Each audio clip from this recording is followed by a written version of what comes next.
السلام عليكم ورحمة الله وبركاته. الحمد لله والصلاة والسلام على رسول الله. أما بعد فأعوذ بالله من الشيطان الرجيم. بسم الله الرحمن الرحيم.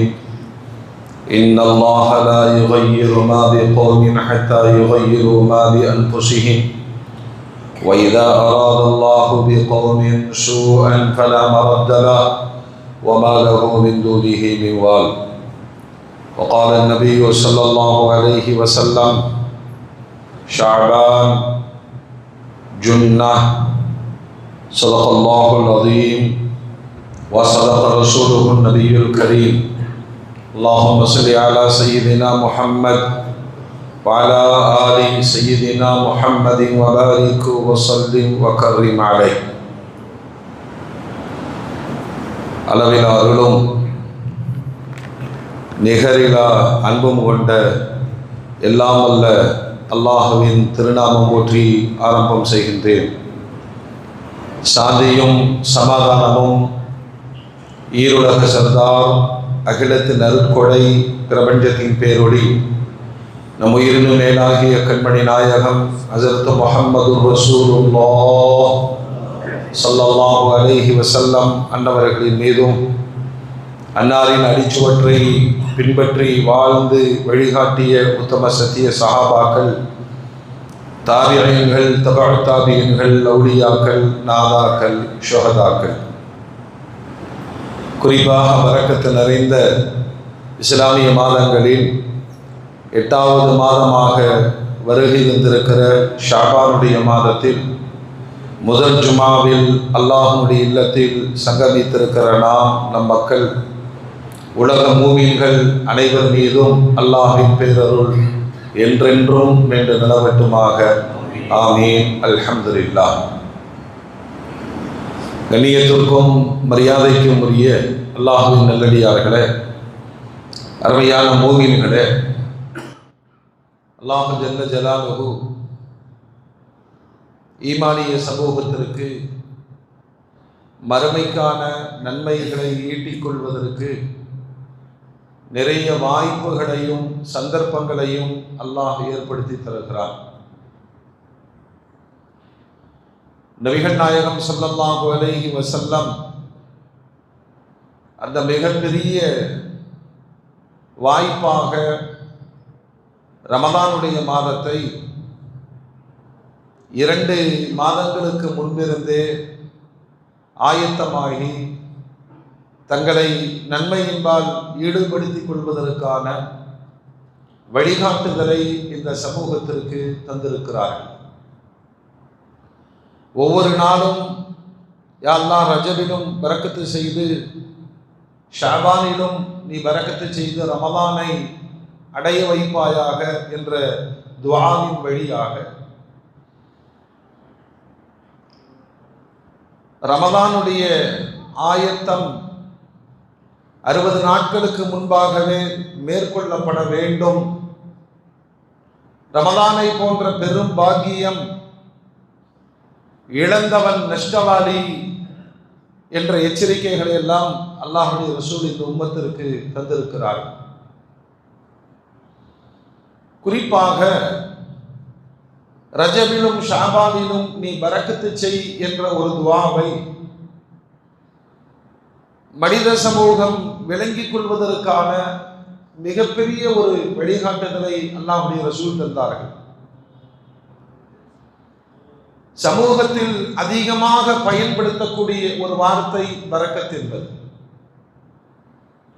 எல்லா நிலையிலும் பரக்கத் வேண்டும் என்பது மனிதர்களுடைய அவா.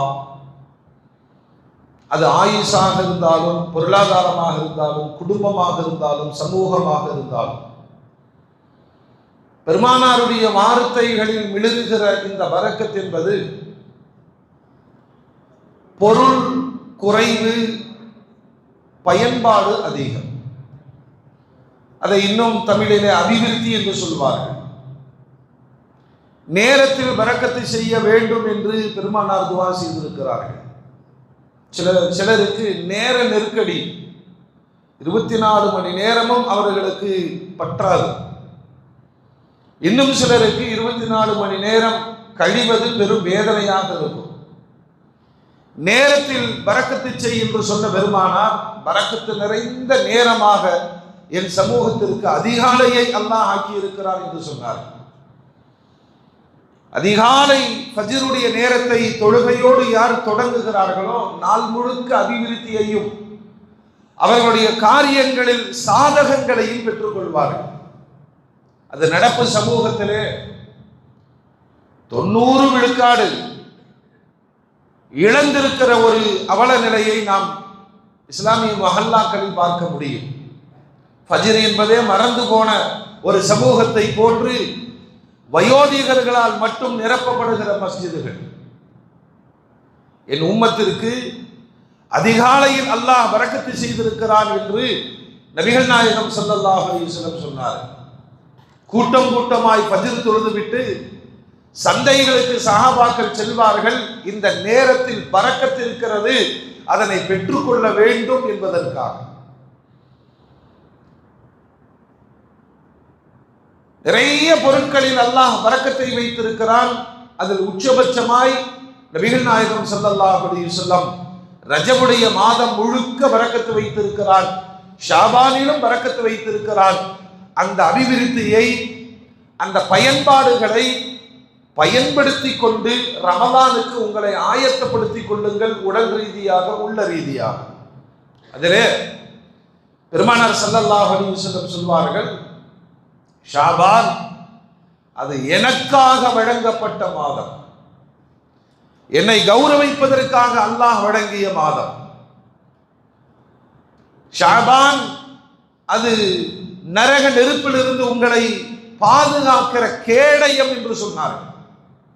இது மாதிரி வாய்ப்புகள் ஒரு செய்தியாக சமூகத்திற்கு சொல்லாமல் வாழ்க்கை மாற்றத்திற்கான திட்டமாக சொன்னார்கள். அப்படியே கேட்டுட்டு போறதல்ல, நான் இப்பொழுது மாறாவிட்டால் இனி எப்பொழுது மாறுவேன் என்ற உணர்வை ஏற்படுத்த வேண்டிய வார்த்தைகள். திடீர்னு ஒரு மாசம் ரமலான்ல நல்லவனா நடிக்கிறது அல்ல இஸ்லாம். நிஜமாகவே மாறுவதற்கு இந்த 2 மாதங்கள் நீங்கள் முயற்சி செய்யுங்கள். எப்பயுமே நான் ரொம்ப பிஸி அப்படின்னா தொழுகைக்கு கூட எனக்கு நேரம் கிடையாது, தர்மம் கொடுப்பதற்கு நேரம் கிடையாது, நல்ல விஷயங்களை பேசுவதற்கும் அல்லது கேட்பதற்குமான நேரம் கிடையாது, குடும்பத்தோடு மார்க்கம் குறித்து அளவலாவுவதற்கு நேரம் கிடையாது. இதுவெல்லாம் நஷ்ட கணக்குகளில் ஒரு மூமின் ஏற்றுக்கொள்ள வேண்டிய நிர்பந்தம் என்பதை உணர வேண்டும். எல்லாம் நிறைய நல்ல வழிகளை தந்திருக்கிறான். வரக்கூடிய ரமலானில் உண்மையான மாற்றத்தை அல்லாஹ் குர்ஆன்ல சொல்வான். எப்படி நீங்கள் அல்லாஹ்வை உண்மையாக பயப்பட வேண்டுமோ அப்படி நீங்கள் பயப்படுங்கள். ரமலான் என்பது பிறை பார்த்தவுடன் அன்றைக்கு நோன்பு நோற்று கடமையை நிறைவேற்றி விட்டு போகிற சம்பிரதாயம் சடங்கு அல்ல. குர்ஆன் அல்லாஹ் சொல்வான், இன்னல்லாஹ லா யுகையிரு மா பி கௌமின் ஹத்தா யுகையிரு மா பி அன்ஃபுஸிஹிம். எந்த ஒரு சமூகத்தையும் அவர்களாக தங்களை மாற்றிக்கொள்ளாத வரை அல்லாஹ் மாற்றத்தை தர மாட்டார். நான் திருந்தணும், நான் மாறணும், நான் தொழுகை எடுக்க வேண்டும், நான் குர்ஆனை ஓத வேண்டும், நான் கஷ்டப்படுகிற மக்கள் மீது கவனம் செலுத்த வேண்டும், உறவுகளை பேணி நடக்க வேண்டும், நமக்குள் இருக்கிற 1000 குறைகளை சரி செய்து கொள்வதற்கு என் மனம் முற்பட்டால் ஒழிய அல்லாஹ் இந்த மாற்றத்தை தர மாட்டார். ஒவ்வொரு தனி மனிதனும் நான் மாற வேண்டும் என்ற அவருடைய எண்ணம் இருந்தால் மட்டுமே இந்த நல்ல காலங்கள் பலன் தரும். இல்லைன்னா வந்து போனது என்ற வார்த்தையை தவிர இந்த மாதங்களுக்கோ இந்த சிறப்புகளுக்கோ எந்த பங்களிப்பும் நம்முடைய வாழ்க்கையில் தந்து விடாது. எவ்வளவு தெளிவா அல்லாஹ் சொல்றான், நீ மாறணும், மாற்றத்தை உனக்குள் நீ தோற்றுவிக்க வேண்டும், நீ மாறுவதற்கு முயற்சி செய்தால் மாற்றத்தை நான் தருவேன். எவ்வளவு பெரிய கிருபையாளர். எத்தனையோ பாவங்கள். ஒவ்வொரு தனி மனிதனும் தன்னைத்தானே சுய மதிப்பீடு செய்ய பழகினால் அவன் தஸ்பீஹ் மணியோட தான் சுத்தணும். அஸ்தக்ஃபிருல்லாஹ் அஸ்தக்ஃபிருல்லாஹ். அவ்வளவு பாவங்களும் மோசமான வாழ்க்கை முறைகள். இது எப்படி ஒரே ஒரு நாள்ல பிறை பார்த்து 30 நாள் நோன்பு வைப்பதிலே மாறி போய் விடுமா என்று சொன்னால் அது சடங்கு. எல்லாரும் நோன்பு வைக்கிறாங்க, நானும் நோன்பு வைக்கிறேன். உள்ள அளவில் மாற்றங்கள் ஏற்பட வேண்டும். ஆயிரக்கணக்கான அருமைக்குரிய சஹாபாக்கள் அந்த உண்மையான மாற்றத்தை வேண்டி பெருமானாரிடம் வந்து நின்ற பொழுது அவர்களுக்கான மாற்றத்தை அல்லாஹ்வுடைய ரசூல் உறுதி செய்து சொன்னார்கள், நீங்கள் சொர்க்கவாதிகள், நரகத்திலிருந்து பாதுகாக்கப்பட்டீர்கள். இதான வரலாறு. ஒருத்தர் வருவார், ரசூலுல்லாஹ் இஸ்லாத்தை ஏற்க எனக்கு ஆசை, இஸ்லாத்தை ஏற்க ஆசை, நீங்கள் சொல்லுகிற இந்த ஏகத்துவ மார்க்கம் எனக்கு பிடித்து போய்விட்டது, ஆனால் என்னுடைய வாழ்க்கை முறை எனக்கு மிக பெரும் உறுத்துதலை தருகிறது. அதுதானே உண்மையான ஈமான். மாறிக்கொள்ள அவர் தயாராகிவிட்டார். ஆனால் கடந்த கால வாழ்வில் நடந்த சம்பவங்கள் ஒன்று நம்ம புரிஞ்சுக்கணும். நம்ம செஞ்ச தப்புகள் என்னைக்குமே நம்ம மனசை விட்டு மறைய எவ்வளவு காலங்கள் ஆனாலும் அது நம்மை உறுத்தி கொண்டு நம்மை கொன்று விடும். நாம் செய்கிற பாவத்தை பொறுத்து. பெருமானாரிடம் வந்து நிற்கிறார், யா ரசூலல்லாஹ் 700 குடும்பங்கள் என்னுடைய கட்டுப்பாட்டில் இருக்கிறது. நான் ஒரு சமூகத்தினுடைய தலைவர். ஆனால் எனக்குள் ஒரு மனநோய் இருந்தது. என்னன்னு சொன்னா, எனக்கு குழந்தைகள் பிறந்து அந்த குழந்தைகள் பெண் குழந்தைகளாக இருந்து அதை வளர்த்து ஆளாக்கி எவனோ ஒருவன் அதை திருமணம் செய்து கொண்ட பிறகு அவன் என்னோடு சமமாக நின்று எனக்கு மாமனார் என்று சொல்வது, இதையெல்லாம் என்னால் ஜீரணித்துக் கொள்ள முடியவில்லை. எவ்வளவு தூரமா யோசிக்கிறார் பாருங்க. எவனோ ஒருவன் என்னுடைய அந்தஸ்தில் பங்கு போடுவதை நான் விரும்பவில்லை. சரி, அதுல என்ன செஞ்சீங்க? அவ்வளவு தூரம் கடந்து போறதுக்கு பதிலா அந்த பெண் குழந்தைகளை எல்லாம் பிறந்த பொழுதே உயிரோடு புதைத்து நான் கொன்று விட்டேன். அவர் சொன்ன எண்ணிக்கையில் பெருமானார் ஸல்லல்லாஹு அலைஹி வஸல்லம் அவருடைய முகம் வாடி போனது. இவ்வளவு குழந்தைகளை கொண்டிருக்கீங்களா? இப்படியும் ஒரு காரணமா? சில மனிதர்கள் செய்யக்கூடிய பாவங்கள் வினோதமானதாக இருக்கும். இப்படி மனிதர்கள் யோசிப்பார்களா? கௌரவ குறைச்சல் என்று நினைத்தார்கள். தான் பெற்றெடுத்த பிள்ளைகளை இன்னொருவன் திருமணம் செய்து கொண்டு தனக்கு சமமாக இருப்பது அது ஏற்றுக்கொள்ள முடியாத அவமானம் என்று நினைத்தார்கள். விளைவு என்ன? பெண் குழந்தைகளை எல்லாம் உயிரோடு புதைத்து விட்டு வந்து பெருமானாருக்கு முன்னால் நின்றார்கள். அல்லாஹ்வுடைய ரசூல் பார்த்தாங்க, இவர்கள் மாற்றத்தை எதிர்பார்த்து வந்திருக்கிறார்கள். நம்மளா இருந்தா என்ன சொல்லுவோம்? உன்னையெல்லாம் எல்லாம் மன்னிக்கவே மாட்டான், தானே மனித இயல்பு. ஆனால் பெருமானார் ஹிதாயத்தை சொல்லிக் கொடுக்கிற நபி மனமாற்றத்தோடு வந்திருக்கிறார்கள்.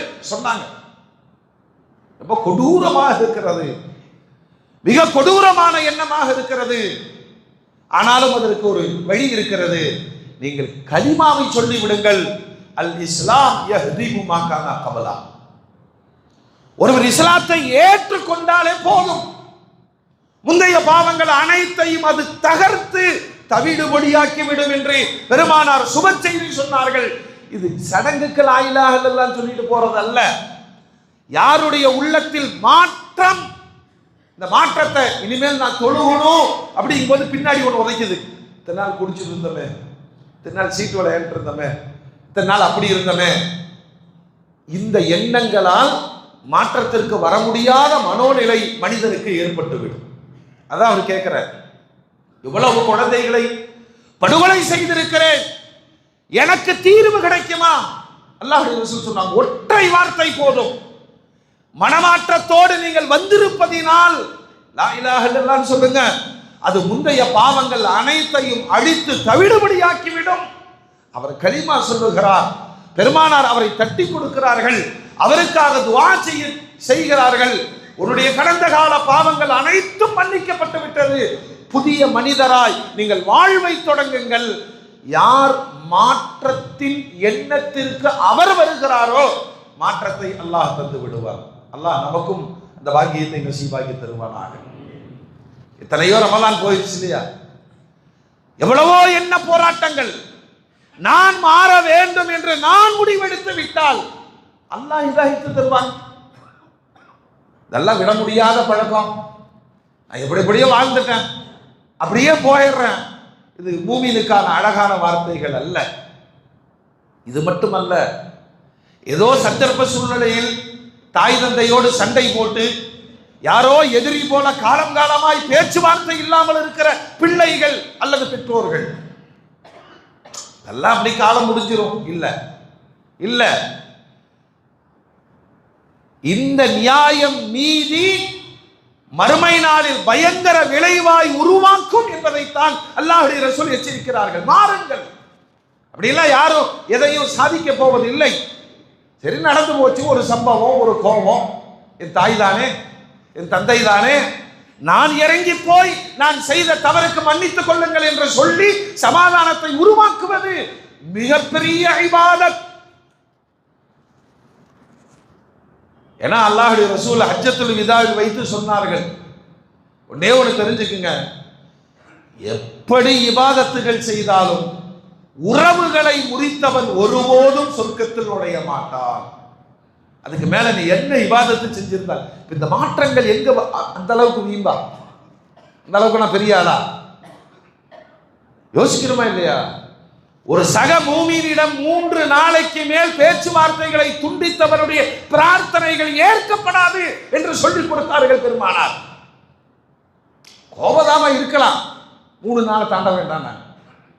இப்படிங்கிறாரு அப்படிங்கிறாரு, சாதாரண ஆள்கிட்ட பேசிடுறோம்ல, சரிங்க பாய் தெரியாம கால் போட்டு வச்சுங்க பாய், அதுக்கு போய் நீங்க சண்டைக்கு போறீங்களே, சமாதானம் ஆயிடும்ல.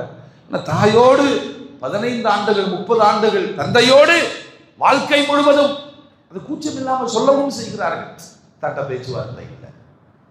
அல்லாஹ் சொல்லுவான், உங்ககிட்ட எனக்கு பேச்சுவார்த்தையே கிடையாது.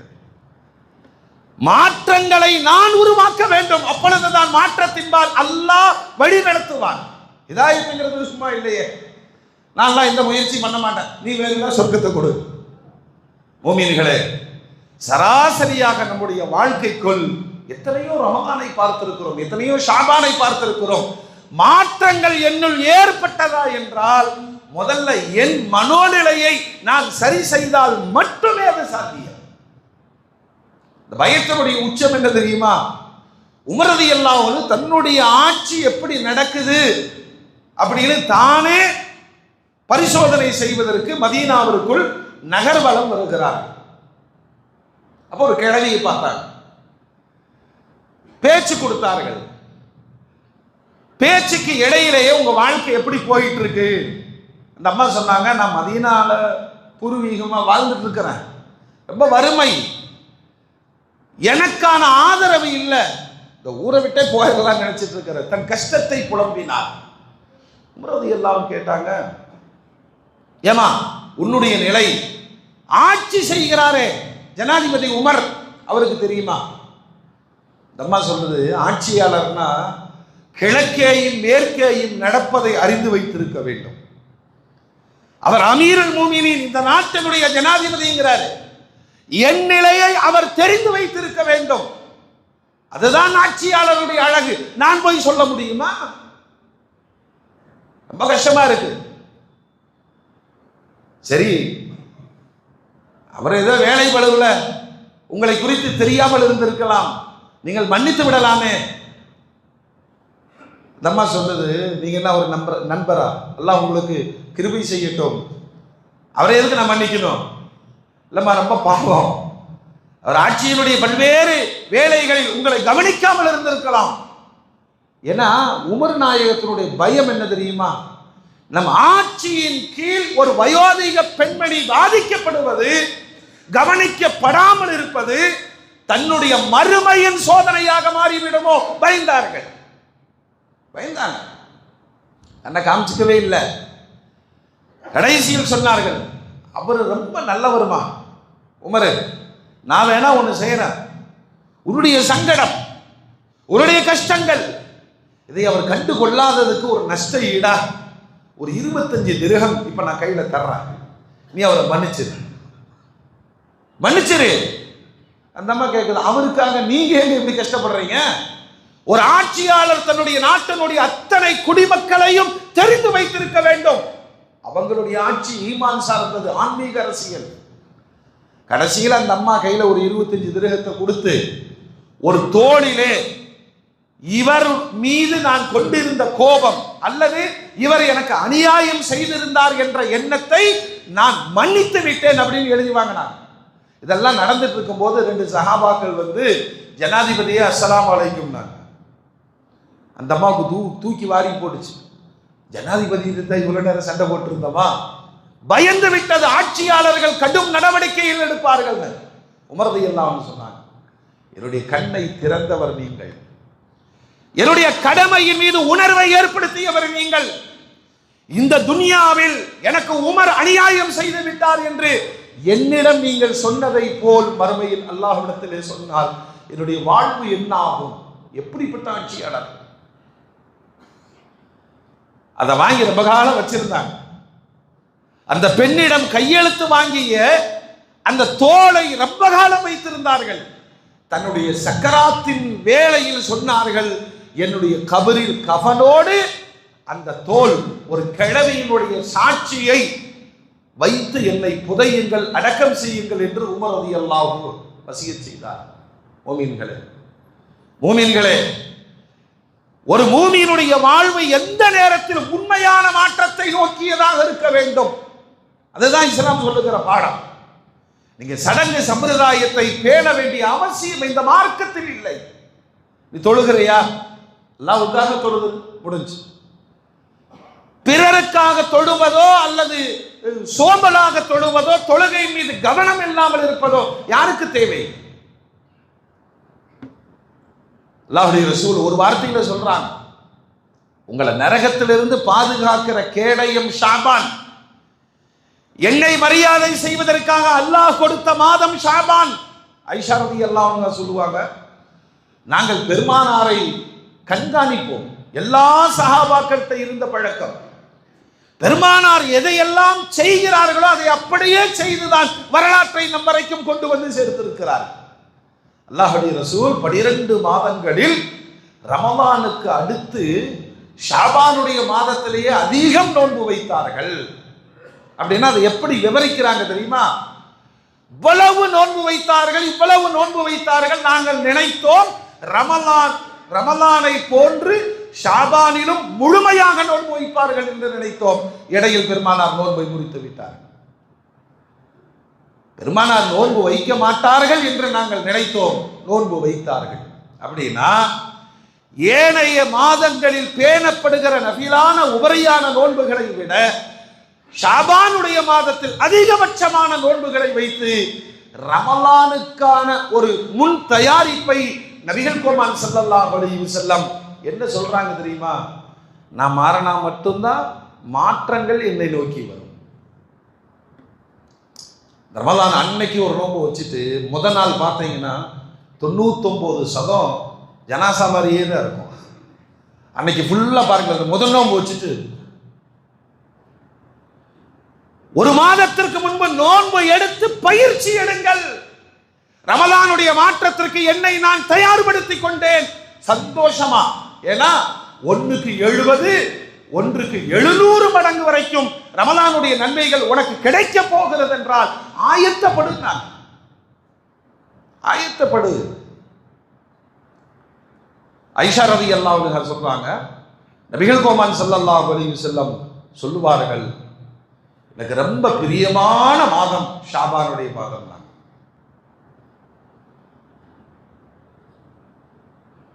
அல்லாஹ் படைத்திருக்கிற மாதங்களில் எனக்கு மிக மிக விருப்பமான பிரியமுள்ள மாதம் ஷாபான் என்றார்கள். அதுக்கு காரணத்தையும் சொன்னாங்க.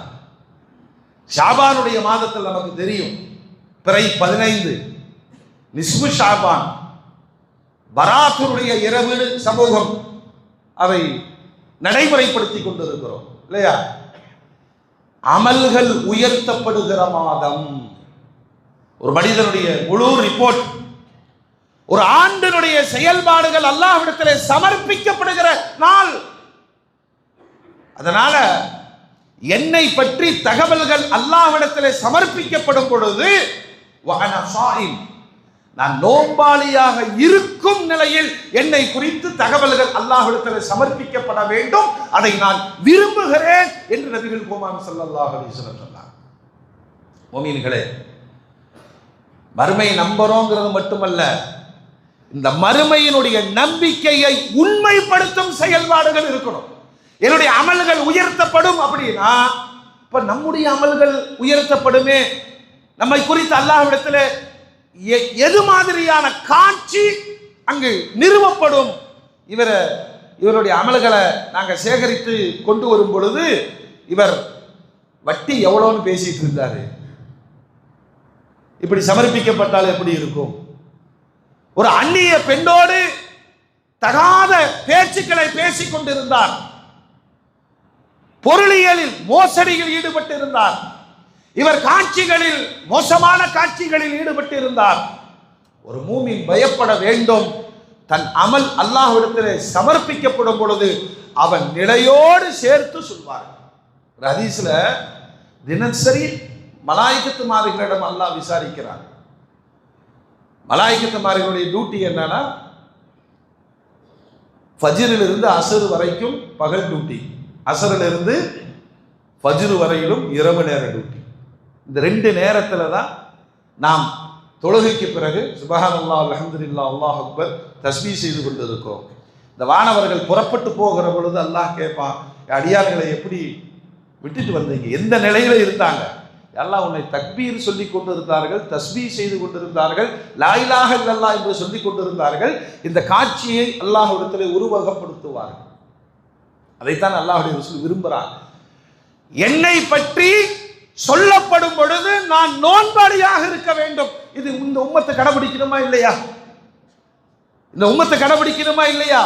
ஷாபான் உங்களை நரகிலிருந்து காப்பாற்றுகிற கேடயம் என்று அருமைநாயகம் ஸல்லல்லாஹு அலைஹி வஸல்லம் சொன்னார். குறைந்தபட்சம் இம்ரான் இப்னு ஹுசைன் ரலியல்லாஹு அன்ஹு அறிவிக்கிறார்கள், ஒருத்தர் பெருமானார் பேசிக் கொண்டிருக்கும் போது, பெருமானாருடைய பேச்சை இபாதத் தான். என்ன பெருமானார் பேசி இருப்பார்கள்? நம்ம எல்லாம் பேசுறோம், என்ன பேசுவோம்? அங்கே ஒரு கடை ஓப்பன் பண்ணியிருக்கான், நல்லா இருக்கு. நம்ம பேச்சுக்கள் எப்படி தானே? அங்கே ஒரு சைட் போட்டிருக்கான், வாங்க நம்மளாம் ஃபியூச்சரில் நல்ல ரேட்டு வரும். பெருமானாருடைய பேச்சு அப்படி அல்ல. ஒருவரிடம் பேசி கொண்டு இருக்கிற பொழுது அவருக்கு பெருமானார் சொன்னாங்க, இது ஷாபான், நோன்பு வச்சீங்களான்னு கேட்டாங்க. இது ஷாபானுடைய மாதம், நோன்பு வைத்தீர்களா? அது எப்படி கேட்கிறாங்க? ஷாபான் மாதத்தினுடைய இடைப்பகுதிகளில், நடுப்பகுதிகளில் நீங்கள் நோன்பு வைத்தீர்களா? இல்லையா ரசூலுல்லாஹ், அப்படி கவனிக்கல, நோன்பு வைக்கல. அல்லாஹ்வுடைய ரசூல் சொன்னா, கடைசிக்கு ஒரு 2 நோன்பாவது வச்சு, 2 நோன்பாவது வைத்து விடு. ஷாபானுடைய மாண்பை பெற்றவர்களின் கூட்டத்தில் நுழைந்து கொள் என்று சொன்னார்கள். ரொம்ப கஷ்டம். ரமலானுடைய நோன்பு சமூகமே கடைபிடிப்பதினால் ஒரு நிர்பந்த நிலையில வீட்டில் எல்லாரும் எந்திரிக்கிறாங்க, போராட்டம், நோன்பு வச்சிடறோம். இது மாதிரியான காலங்களில் எழுந்து சஹர் செய்து நோன்பை பிடித்து எல்லோரும் சாப்பிடுகிற பொழுது, அருந்துகிற பொழுது தன்னை தனிமைப்படுத்தி இபாதத்தில் தன்னை இணைத்துக் கொள்ளுகிற மனோநிலை அபாரமானது. அதனாலதான் அல்லாஹ்வுடைய ரசூல் சொல்றாங்க, இடையில ஏதாவது ஒரு நோன்பு வச்சிட வேண்டியது தானே. அதற்கடுத்து அனஸ் ரலியல்லாஹு அன்ஹு அறிவிக்கிறார்கள், அருமைக்குரிய முஸ்லிம்களுடைய வாழ்வு முறை, அந்த காலத்தில் வாழ்வு முறை எப்படி இருந்தது என்பதை சொல்லும் பொழுது, ஷாபானுடைய மாதம் வந்துவிட்டால் குர்ஆனை ஓத ஆரம்பித்து விடுவார்கள்.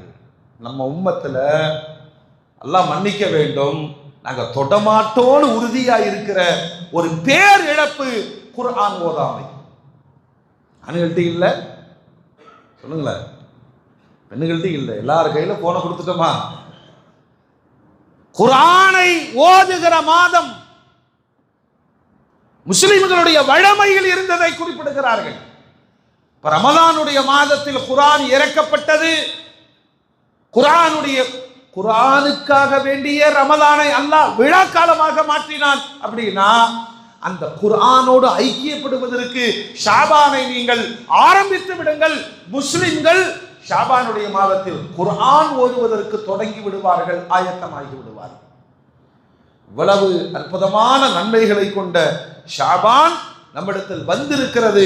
குறைந்தபட்சம் ஒரு நோன்பு வைக்கவோ 2 நோன்பு வைக்கவோ. இன்னொரு பழக்கமும் இருந்தது. அனஸ் ரலியல்லாஹு அன்ஹு அறிவிக்கிறார்கள், இதா தஹல ஷாபான் இன்கபு அலல் மஸாஹிப் ஃபக்ரஊஹா வ அக்ரஜு ஸகாத அம்வாலிஹிம். குர்ஆன் ஓதுவாங்க. இன்னொரு பழக்கம் என்ன தெரியுமா? நாம யோசிக்காத ஒரு பழக்கத்தை சொல்லுகிறார்கள். பெரும்பாலும் இந்த சமூகம் ஜகாத்தை கொடுக்கிறது அப்படிங்கிறது ரமலான், அதுலயும் கடைசி நாட்கள்ல ஜகாத் கொடுக்கணும். ரொம்ப மனசு கஷ்டப்பட்டு இந்த கவர்மெண்ட்டுக்கு டாக்ஸ் கட்டுற மாதிரி, ஜிஎஸ்டி கட்டுற மாதிரி யார் கட்டுறாங்க? அவன் புடுங்கிட்டு தான் கொடுக்குறான் இல்லையா? அல்லாஹ் விதித்த ஜகாத்தை அருமைக்குரிய சஹாபாக்களிடம் இருந்த பழக்கம் என்ன தெரியுமா? ஷாபானுடைய மாதத்திலே ஜகாத்தை கொடுக்க ஆரம்பித்து விடுவார்கள். ஏன்னா சமூகத்தில் இருக்கிற ஏழைகளுக்கு ரமலானில் பயன்படட்டும். நினைக்கிறோமா இல்லையா? இத்தனை ஏழைகள் இருப்பாங்க, அவர்கள் நோன்பு வைப்பதற்கும் சஹரி செய்வதற்கும் இஃப்தார் செய்வதற்கும் அல்லது ரமலானுடைய ஆயத்தங்களுக்கும் அவர்களுக்கு பொருள் உதவி தேவைப்படுமே. ஒரு தூர நோக்கோடு ஷாபானுடைய மாதத்தை குர்ஆன் ஓதுவதிலேயும் ஜகாத்தை கொடுப்பதிலேயும் கழிப்பார்கள் அருமைக்குரிய சஹாபாக்கள், அன்றைய முஸ்லிம்கள். இந்த ரெண்டையும் கவனிக்கணும். எல்லாம் முடிஞ்சு தருவாங்களா தரமாட்டாங்களா இந்த கவலையோடு ரமலானை ஏழைகள் கழிக்கிற பொழுது ரமலானுக்கு முன்பாகவே ஜகாத்தினுடைய அந்த தொகைகள் ஏழைகளுக்கு போய் சேரும் என்றால் அவர்களுடைய சந்தோஷம் என்ன தெரியுமா? ரமலானின் துக்கத்தை இவர்கள் நீக்கிவிட்டார்கள். ஒரு ஏழை குடும்பத்துக்கு ஒரு 10,000 ரூபாய் கிடைச்சதுன்னு வச்சுங்களேன், அல்ஹம்துலில்லாஹ் இந்த ரம்ஜான் நமக்கு ஓடிரும், பெரிய கவலை இல்லை. அந்த ஏழையின் கவலையை தீர்ப்பதற்கு ஷாபானுடைய மாதத்திலேயே நடவடிக்கையை மேற்கொண்டது முஸ்லிம் சமூகத்தினுடைய மகத்தான தூர நோக்கு. எவ்வளவு பாடங்களை அருமை நாயகம் ஸல்லல்லாஹு அலைஹி வஸல்லம் தந்திருக்கிறார்கள். எனவே மூமின்களே, மாற்றங்கள் ஒவ்வொரு தனி மனிதனிடத்திலேயும் அது குறித்த கவலையும் சிந்தனையும் வர வேண்டும். இத்தோடு என்னுடைய வாழ்க்கை பாவங்களிலிருந்து விடுபட்டு நன்மையின்பால் நான் நடப்பதற்கான தொடக்கமாக இருக்கட்டும் என்று ஷாபானை நாம் தொடங்க வேண்டும். அல்லாஹ் இதில் பரக்கத்து செய்து ரமலானை அடையக்கூடிய பெரும் பாக்கியத்தை அல்லாஹ் நம் அனைவருக்கும் நசீபாக்கி தருவானாக. மூமின்களே, அவ்வப்போது நாம் ஞாபகப்படுத்த வேண்டிய செய்திதான். 1947 தேசம் விடுதலை பெறுகிறது. அந்த விடுதலைக்கு பின்னால் இருந்த பெரும் போராட்ட பங்களிப்பு, ஒரு வரலாற்று சிறப்புமிக்க சமூகத்தின் அடையாளங்கள். பிறகு இந்த சுதந்திரம் அடைந்த நாட்டிற்கான தனி சட்ட திட்டங்கள், பிரிட்டிஷாருடைய சட்ட திட்டங்களிலிருந்தும் முகலாயர்களுடைய நடைமுறைகளிலிருந்தும் வெளியேறி இந்திய அரசியல் அமைப்பு சட்டம் உருவாக்கி 48 அது கொடுக்கப்படுகிறது.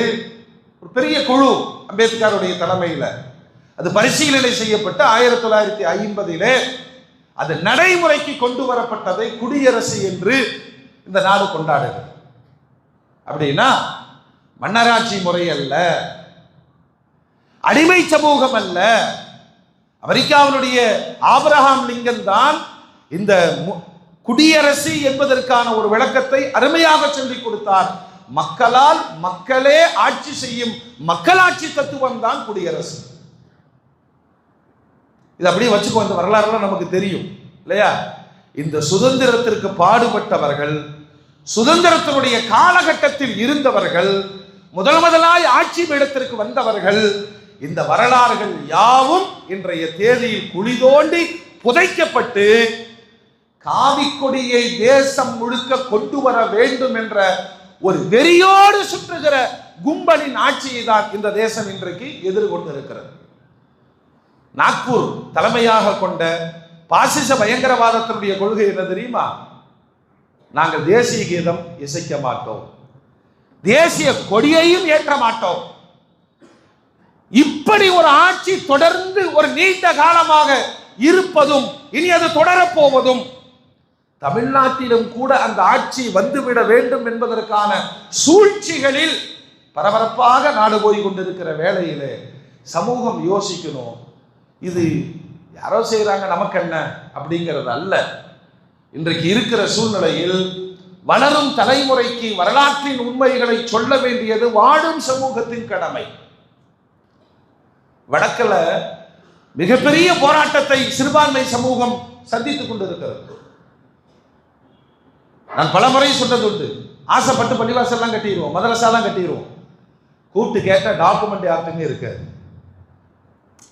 இது புறம்போக்கு நிலம், இதற்கு பேப்பர் இல்லை, அரசு அனுமதி பெறவில்லை, சரியான சில காரணங்களை முன்வைத்து புல்டோசர்களின் மூலம் மஸ்ஜிதுகளையும் மதரசாக்களையும் தகர்த்து எறிவதோடு சில வார்த்தைகளை சொல்லி சிறுபான்மை சமூகத்தை நிர்பந்தப்படுத்தி கேவலமான நடவடிக்கைகளை இந்த பாசிச பயங்கரவாதம் அரசு என்ற நிலையில் தேசம் முழுக்க செய்து கொண்டிருக்கிறது. அரசாங்கமே செய்யுது. இதெல்லாம் கண்டு காணாம போய்க்கலாமா? அல்லாஹ் துஆ செய்யும். ரோமர்கள் படையெடுத்து வருவதற்கு முன்பு ஒற்றர்களை அனுப்பினார்கள். போங்க முஸ்லிம்களை மக்கா மதீனாவுடைய நிலைமைகளை தெரிந்து கொண்டு வாருங்கள், மக்காவின் மீது படையெடுத்து முஸ்லிம் சமூகத்தை இல்லாமலாக்க வேண்டும். ஒற்றன் வந்தான், போய் ரிப்போர்ட் சொன்னான், ஐயா அவங்க மேல போர் தொடுக்கவே முடியாது, ஏனென்றால் அவர்கள் பகலில் போர்க்களங்களில் குதிரைகளில் பயணிக்கிறார்கள், இரவில் முசல்லாவில் பயணிக்கிறார்கள், இறைவனோடு தொடர்புடைய ஒரு சமூகத்தை வீழ்த்த முடியாது. நான் அல்லாஹ்ட துஆவும் செய்யணும், தொழுகையும் வேணும், களத்தில் நின்று போராடவும் வேண்டும். ஒரு காலம் எப்படி இருந்தது தெரியுமா? தொட்டதுக்கெல்லாம் இயக்க ஆர்ப்பாட்டம் போராட்டம். இப்ப என்ன பேச்சு மூச்சு போயிருச்சு. அடுத்த தலைமுறைக்கான ஆட்கள் இல்லை. ஏன்னா அவர்கள் செய்த பாவ கொடூரம், அவர்கள் செய்த பாவ கொடூரம். நான் தான் தலைவர், எனக்கு ஒரு கொடி, எனக்கு ஒரு 300 பேர், வேற எவனையும் நான் ஏத்துக்க மாட்டேன். அந்த தண்டனை 30 ஆண்டுகளுக்குள்ள இந்த இயக்கங்களுடைய தேர்தல் ஆணையத்தின் அங்கீகாரம் ரத்து செய்யப்பட்டது. நீங்களா ஒண்ணு இல்லை, நம்முடைய நாடை மட்டும் பேசுவோம். தமிழகத்தில் மாத்திரமே ஒரு 20 தொகுதிகள் முஸ்லிம்கள் வென்று சட்டமன்றத்திற்கு செல்லுகிற பெரும் வாய்ப்பு இருக்கிற பகுதிகள். ஆனால் சாத்தியமா என்று கேட்டால் சாத்தியம் இல்லை. ஏன்னா நீ நின்னா நான் கவிப்பேன். கவுன்சிலர்ல இருந்து ஆரம்பம். நீ நின்னா சரி, நம்ம சகோதரர் நிற்கிறாரு, ஒருத்தரை ஜெயிக்க வச்சு இதுக்கு அனுப்புவோம், எம்சியா அனுப்புவோம், எம்எல்ஏவா அனுப்புவோம். முடியாது, அவனும் நாசமா போகணும், சொல்லுங்க, நானும் நாசமா போகணும். நீங்க கொஞ்சம் பாருங்க, சட்டமன்ற தேர்தல் வரும் பொழுது எவ்வளவு அரசியல் விலை மாதர்கள், அப்படித்தான் நான் சொல்லுவேன், அரசியல் விபச்சாரிகள் சமூகத்திற்கு வருவாங்க. சாத்தியமே கிடையாது. தனித்து நின்று நீங்கள் இந்த தேசத்தை காப்பதற்கான சாத்தியமே இல்லை. அப்படின்னா நீங்கள் அல்லாஹ்வுடைய ரசூலை வெறும் வார்த்தைகளால் உச்சரிக்கிற கோமாளிகளை தவிர சமூக உணர்வோடு செயல்படக்கூடிய அரசியல் கட்சியும் இல்லை, இயக்கங்களும் கிடையாது. பரிதாபகரமான ஒரு காலம். அவனுக்கு அவன் தலைவராகவே இருக்கணும், மூத்தார வரைக்கும். அவனுக்கு அடிமையா ஒரு 4000 பேர் இருக்கணும். வேறு யாரையும் சேர்க்கவும் மாட்டேன், சேரவும் மாட்டேன். கரெக்டா? 40 ஏக்கர் இருக்கு. எப்படி ஒரு எம்எல்ஏ நீ ஜெயிப்ப? விளைவு என்ன? ஏதாவது ஒரு கட்சியோடு இணைந்து நின்று பல்லிழித்து கால் பிடித்து உள்ள போறக்கு ஒரு சின்ன வாய்ப்புகள் இருக்கு. காலம் தந்த பாடத்தை விட சிறந்த பாடம் வேறு எதுவும் கிடையாது. குறிப்பாக பாசிச பயங்கரவாதத்தினுடைய மிக பெரும் வேலை ஊடகத்தின் வழியே சமூகத்தில் மிகப்பெரிய பரபரப்புகளையும் குற்றச்சாட்டுகளையும் அவதூறுகளையும் சொல்வது. நீங்க பாருங்க, சோசியல் மீடியால நம்ம பிள்ளைங்க ஏதாவது பண்ணாலும், நம்ம பசங்க ஏதாவது பண்ணாலும், நம்ம சமூகத்தில் ஏதாவது வேகமாய் பரவுகிறது. முஸ்லிம்கள்லாம் இப்படித்தான், முஸ்லிம்கள் தான் இப்படித்தான். ஆனால் தேசத்தில் நடக்கிற குற்றங்கள், அதன் பின்னணி கொண்டவர்கள் மறைக்கப்படுகிறார்கள்னா, அரசியல் களத்தில் இந்த தேசத்தில் காவிக்கொடி மட்டுமே பறக்க வேண்டும் என்ற பயங்கரவாதத்திற்கு இடமளிக்கும் நிலையில் நம் சமூகம் இருக்கிறதோ என்ற அச்சம் நமக்கு தோணுகிறது. இதெல்லாம் யார்? அம்பேத்கரை ஜெயிக்க வச்சு நாடாளுமன்றத்திற்கு கொண்டு போய் சேர்த்தது யார்? சொல்லுங்க, யாரு? நமக்கு வரலாறு தெரியாது. அம்பேத்கர் ஒரு நடுநிலை சிந்தனவாதி. அவர் பேசுகிற கருத்துக்கள் இந்த தேசத்திற்கு தேவை. களம் இல்லை, நாங்கள் களத்தை தருகிறோம் அப்படின்னு கொண்டு போய் நாடாளுமன்றத்திலே ஜெயிக்க வைத்து அவரை சட்டமேதையாக, இந்த நாட்டினுடைய சட்டத்தை இயற்றும் குழுவுக்கு தலைவராக ஆக்கி அவருடைய அந்த சட்டத்தையே தூக்க பார்க்கிறார். பகிரங்கமாக பேசுகிறார்கள்.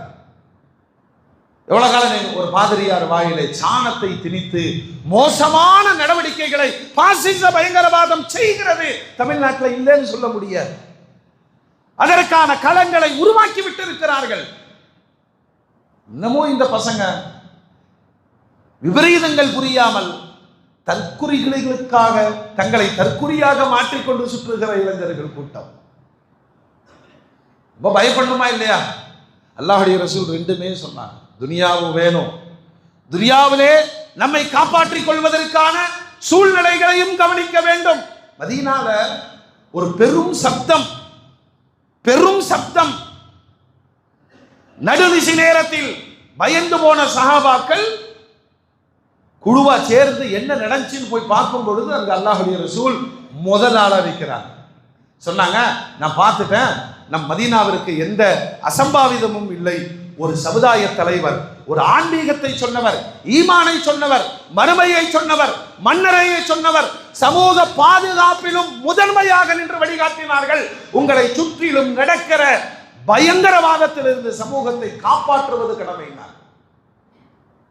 யாருக்கோ சுதந்திரம் கிடைத்தது, யாரோ குடியரசை கொண்டாடினார்கள் என்பதை தாண்டி இந்த தேசத்தின் உரிமையாளர்கள் என்ற உணர்வோடு அடுத்த தலைமுறைக்கு இந்த வரலாறுகளை சொல்ல வேண்டிய அவசியம் நமக்கு இருக்கிறது. அரசியல் அல்ல. நாம் எப்படி துண்டாடப்பட்டோம். 70 ஆண்டு நம்முடைய தமிழகத்தில் மட்டும் பார்த்தால் 15 எம்எல்ஏ இருந்தாங்க சட்டசபையில். காகிதம் இல்லத்து யாரை கை காட்டுகிறாரோ அவர்தான் முதலமைச்சர். இதெல்லாம் வரலாறுகள். இன்னைக்கு கூனி குறுகி போய் என்னை கூப்பிட மாட்டாரா சிஎம், என்கிட்ட பேச மாட்டாரா, சீட்டு தராட்டியும் பரவாயில்லை, உங்க கூட நின்று ஒரு போட்டோ எடுக்கிற இந்த அளவு இந்த சமூகத்தினுடைய தலைமைகள் கேவலமாய் போவதற்கான பின்னணி என்னன்னா, ஒருத்தன்ட்டையும் சமூக அக்கறை கிடையாது. அவன் பேப்பர்ல வரணும், அவன் தலைவராக இருக்கணும், அவனுக்கு கோஷம் போடுவதற்கு நீங்கள் என்ன சாதித்தீர்கள்? 30 ஆண்டு காலம் 40 ஆண்டு காலம் இயக்கம் நடத்தி இந்த சமூகத்திற்கு என்ன சாதித்தீர்கள்? சிறைவாசிகள் மீண்டும் மீண்டும் சிறையில் அடைக்கப்படுவதை தவிர வேற வழி இந்த சமூகத்திற்கு எதுவுமே தெரியல. கையறு நிலையில் நாடு மிக மோசமாக பயணிக்கும் பொழுது சமூகத்தின் பெரும் கடமை என்ன தெரியுமா? கொஞ்சமாவது இந்த உம்மத்தின் மீது இறக்கப்பட்டு ஓர் அணியிலாவது நிற்பதற்கு ஒரு சிறு முயற்சி எடுத்தால், குர்ஆன் சொல்லுதா இல்லையா, நீ மாற முன் வந்தால் மாற்றத்தை அல்லாஹ் தருவான். இஸ்மாயில் சாஹிப் யாருன்னு கேரளா மக்களுக்கு தெரியாது. அவங்க ஊர்ல படுத்துக்கிட்டு கேரளாவில் ஜெயிச்சாரு. வரலாறு தெரியுமா? இஸ்மாயில் சாஹிப் யாருன்னே தெரியாது. அவங்க ஊர்ல படுத்துக்கிட்டு மஞ்சேரியில ஜெயிக்கிறாரு. இது என்ன ஆன்மீகம்னா, இந்த சமூகத்தின் தலைமைகள் அல்லாஹ்விற்காக செயல்பட்டார்கள். அரசியல் அவர்களுக்கு இடமளித்தது. இந்த நாட்டையும் அரசையும் வழிநடத்துகிற இடத்தில் இருந்தவர்கள் நமது சமூகத்தின் பெரியவர்கள். நான் சொல்றதெல்லாம் 1500 வருஷத்துக்கு முன்னாடி உள்ள வரலாறு கிடையாது, 50 வருஷத்துக்கு முன்னாடி உள்ள சாதனைகள். இப்ப ஏன் அந்த தலைவர்கள் இல்லை? நீ சொன்ன உன் பையனே கேட்க மாட்டான். நீ சொன்ன உன் பையனே கேட்க மாட்டான். சமூகத்தில் அரசியல் ரீதியான மாற்றங்கள் நிதானத்தோடும் கண்ணியத்தோடும் ஜனநாயகத்தோடும் சட்டத்திற்கு உட்பட்டு பாசிச பயங்கரவாதத்திற்கான வழியை அடைப்பதுதான் இந்த தேசத்தினுடைய இஸ்லாமிய சமூகத்தின் இன்றைய ஜியாத். சோசியல் மீடியால பொம்பளைங்க அம்மாடி புர்காவை போட்டுட்டு ஆடுற ஆட்டம் நான் கேட்கிறேன், அவனுக்கு அப்ப இல்லையா? நீங்க எங்கேயே எந்த ஊருன்னு நினைக்க வேண்டாம், நம்ம ஊர்ல நம்ம முகல்லால ஓம்புள்ள இன்ஸ்டாகிராமில் ஆடுறான். நீ அப்பனா இல்லையா? நீ அண்ணனா இல்லையா? நீ தம்பியா இல்லையா? ஒரு சமூகத்தை ஆபாசத்தின் வழியிலே திருப்பி விட்டு ஆட்சி அதிகாரத்தில் நிலைக்க வேண்டும் என்று செய்கிற பாசிசத்தினுடைய சதிகளில் ஒன்று. புர்கா போடுறதே எதுக்குங்க? மானத்தை மறைக்கிறதுக்கு. அதே புர்கா ஆபாசத்தை தூண்டுகிற அளவில் என் மனைவி செய்கிறான் என்றால் நான் யாரு? என் புள்ள செய்யறானா நான் என்ன அப்பன்? என் தங்கச்சி செய்யறானா நான் என்ன அண்ணன்? இதுல பெரிய தமாசு என்ன தெரியுமா? அவன் புருஷனை ரசிக்கிறான், அவனே எடுக்கிறான். என் வண்டாட்டி ரீல்ஸ் போடுற பாரு. சிரிக்கிறக்கல்ல, இந்த சமூகம் தன்னைத்தானே நரகத்தின்பால் தயாராகி கொண்டிருக்கிறது. ஷாபான் நரகத்திலிருந்து பாதுகாக்கிற கேடயம் நாங்க பெருமானார். இது எல்லாமே வாழ்வியல் சார்ந்த செய்திகள். இஸ்லாம்ங்கிறது ஒரு பக்க பக்தி மார்க்கம் அல்ல. பக்தி என்ன தெரியுமா? சொல்லுங்க. வெள்ளிக்கிழமை குளிச்சு துணிகளை மாத்தி நேரா போய் தேங்காய் உடைச்சு பயங்கரமா எல்லாம் வணக்கமெல்லாம் புரிச்சுட்டு சனிக்கிழமை கோட்டரோட சுத்துறது. வாழ்க்கை முழுவதும் பக்தியோடு வாழ வேண்டும். ஒவ்வொரு செயலிலும் அல்லாஹ்வை அஞ்ச வேண்டும். எனக்கு என் குடும்பத்தின் மீது கடமை இருக்கிறது, என் சமூகத்தின் மீது கடமை இருக்கிறது. மறுமையில் அல்லாஹ்விடத்திலே பதில் சொல்ல வேண்டும். உமர் ரலியல்லாஹு அன்ஹு சொல்வார்கள், பரந்த 80,000 மைல் பரப்பளவு என்னுடைய ராஜ்யத்தில் என்னுடைய கவனிப்பு இல்லாமல் ஒரு கழுதை இறந்து போகும் என்று சொன்னால் நான் அல்லாஹ்விடத்தில் விசாரிக்கப்படுவேன். நம் சமூகத்தின் மீது வடநாடுகளை போன்று அநியாயங்கள், அத்துமீறல்கள் திணிக்கப்பட்டால், மஸ்ஜிதுகள் களவாடப்பட்டால், மதரசாக்கள் இடிக்கப்பட்டால் என்ன தீர்வை இந்த சமூகம் வைத்திருக்கிறது? அப்போ நம்ம சண்டை போட்டுட்டு தான் இருப்போம். 800 வருஷம் ஸ்பெயினை ஆட்சி செய்த சமூகத்திற்கு தார்த்தாரியாக்கு போர்த்துகீசியர்கள் படையெடுத்து வரும் பொழுது முஸ்லிம்கள் என்ன செஞ்சிட்டு இருந்தாங்கன்னு ஒரு கேள்வியை வரலாறு கேட்குது. அவங்க எல்லாம் சண்டை போட்டுட்டு இருந்தாங்க.